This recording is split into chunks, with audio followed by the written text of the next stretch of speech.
Now, Solomon, African Development Bank recently developed the Africa 50, which is another pool of money to support the upfront development of projects. How is that going, and how do you see the progress, and how do we get to scale with these types of facilities? Thank you very much, Karen. Good afternoon, everybody. Yeah, we at the African Development Bank recognize, like most people do, that the issue is that there's not enough projects closing on the continent. So we talk a lot about unlocking domestic capital, pension funds, insurance companies, etc. But those need to really finance projects which have regular cash flows and have been de-risked. I think it's unfair to expect them to play a role in the project development stage. So we need specialized kind of money, risk capital for that. We need patient money. But most importantly, I think we need a certain set of skills to develop a project. I always, whenever I speak, I always say the same thing. My heart goes out to developers. It's a tough business, probably the toughest business on this continent. So I think the support that we need to give them needs to be really patient risk capital support. And I don't think that finance houses, financiers, even private equity funds, even DFIs to a large extent, really provide that kind of risk capital financing support easily. Some of them do special ventures like infraventures, but in the regular course of business they don't cover that area.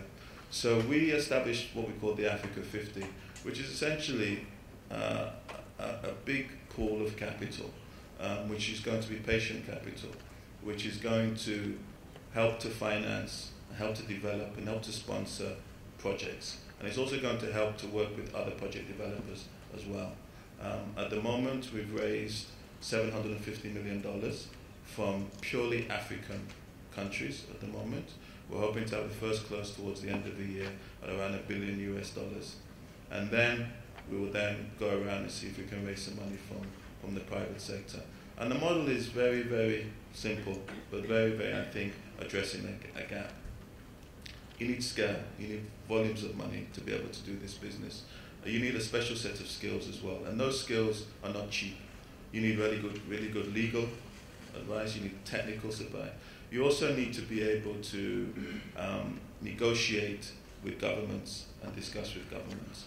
And so therein we think that, you know, when you have a large enough pool of capital, you can actually put these skills together to address these issues.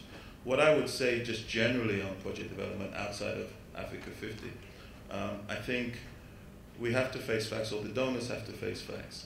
The models that have been used so far have limited effect, limited impact. Maybe about 15 years ago or 20 years ago, the issue was feasibility studies. So a lot of the donors made money available for feasibility studies, which was good. But those feasibility studies ended up ending on the shelf somewhere, gathering dust, because no sponsors actually came and took them on. So I think we moved along now to real project development. And I'm going to say something which I've said for a long time, but I haven't had much traction from the donors.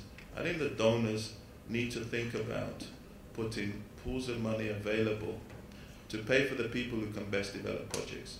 And those people who can best develop projects are private sector legal firms, private sector investment banks, and private sector project developers. And I think the traditional view of donors is that we don't give money, subsidized money, to these kind of money-hungry kind of people and companies. That's for the private sector. But I think we need to think differently and find a way to make subsidized money available for those people so they can unblock this chain. And that's what I think we need to go. Thanks, Solomon. Yeah, I mean, I think it's great to see African Development Bank and infrastructures and infraventures and other players moving out of their traditional area to go into the upstream and start to develop projects. But as you said, we need to get to scale. Doing business in Africa, you can't afford to be without Africa Investor.